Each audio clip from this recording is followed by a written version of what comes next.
right, let's continue with our vampire, and we're gonna do in this video the mouth with some fangs, which you can see on the sample one, and we're gonna do it on this this lavender vampire that I'm trying to make even creepier. So there is a video about how to do a mouth and lips in general. So this, I'm not gonna necessarily go over all the details there. I'm gonna make a little pair of red lips, and then what's different about this video is we're gonna add the little fangs, or big fangs, however you wanna do it. You can make a much bigger mouth and scarier fangs if you'd like. And I'm gonna keep shaping the chin and the mouth as I go. So I do like to first, this is what we did in the mouth video, but first build up the lips in the skin color and then put the lip color over it. So I'm doing this in lavender, just building up a little bit more volume right there so the lips just don't come out of nowhere. And maybe you do want them to look like little snakes on there. I'm not doing a specific video about the nose for this vampire, but I'm just gonna keep doing little bits of it on here. I'm gonna add, I noticed that this, I like how this one nostril looks, and I feel like this nostril could be a little more flared. So you can make big flared nostrils. You can make the nose really pointy on the vampire, whatever you'd like. But I'm kind of trying to make these a little more flared nostrils. I'm not gonna make a big giant nose like we did on the witch. Okay, so now I'm gonna take the red. This whole thing, as you can see, needs still to be more firmed up and shaped, but try to keep focused on what this is about here.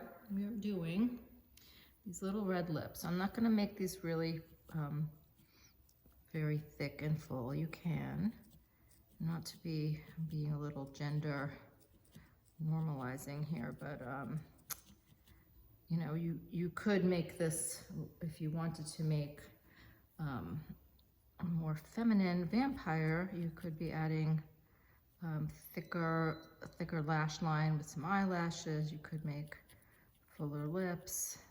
You can also do both of those things for your male vampire, but I'm not going to. I'm gonna keep this a little different. We made a female witch. We're making a male vampire, but we don't have to be so concerned with their gender at all. The most important thing is that this vampire has fangs. It looks creepy. All right, so I don't know, because it's a little mushy, the lips that I'm making keep disappearing, so that's why I say to make everything firm first. Okay. All right, now I just want to get these edges defined on this mouth. You can also make it, I kind of made this one smiling like I always do. I might make this one frownier, so let's just point that mouth down instead of up. I'm trying to at least make a groove between the lips. Okay, and then you can make other lines on the face, like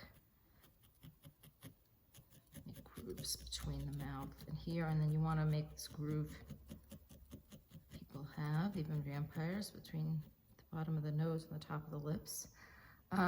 Okay, and then I'm going to take the bright white for the teeth, although your vampire can have yellow fangs too, I guess.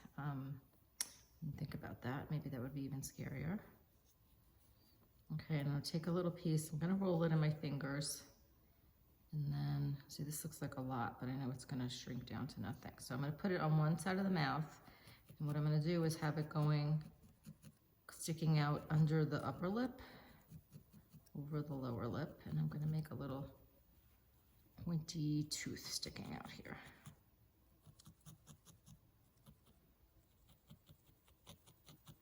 See, I'm making it straight at the top along between the two lips, and then I'm gonna shape this into a triangle, an elongated triangle like a fang. And you don't want it too flat, you want it to be something sticking out. And I want to firm it up. But as long as you see it looks like a fang, I think we're okay. So I'm gonna do another one on the other side. Whoop. How are we doing on camera here? Okay, good. A little bit upside down, but that's kind of the way, what it looks like to me too. All right, so again, I'm gonna do it on the opposite side of the mouth. You could do these closer together. I'm doing it sort of the outer part of the mouth.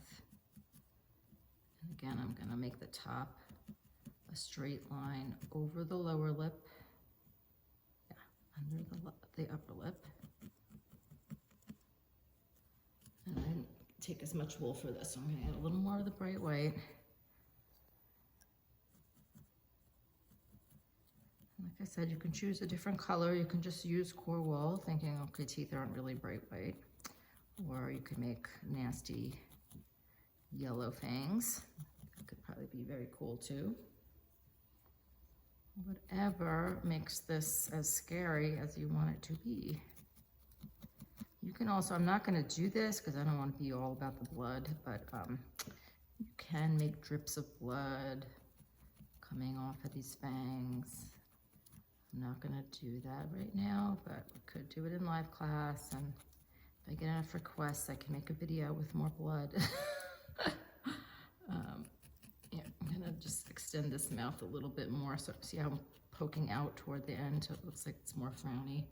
So I would keep working on these fangs and firming them up, but basically we got a mouth now with 2 fangs, and keep shaping the face, but that's it. That's in terms of being specific to the vampire. I'm liking the lavender skin. I think we'll really have a better idea once the whole thing's complete, whether that looks cool or silly, but either way, hopefully you're learning how to make your own vampire, and I'm gonna do the hair next. All right.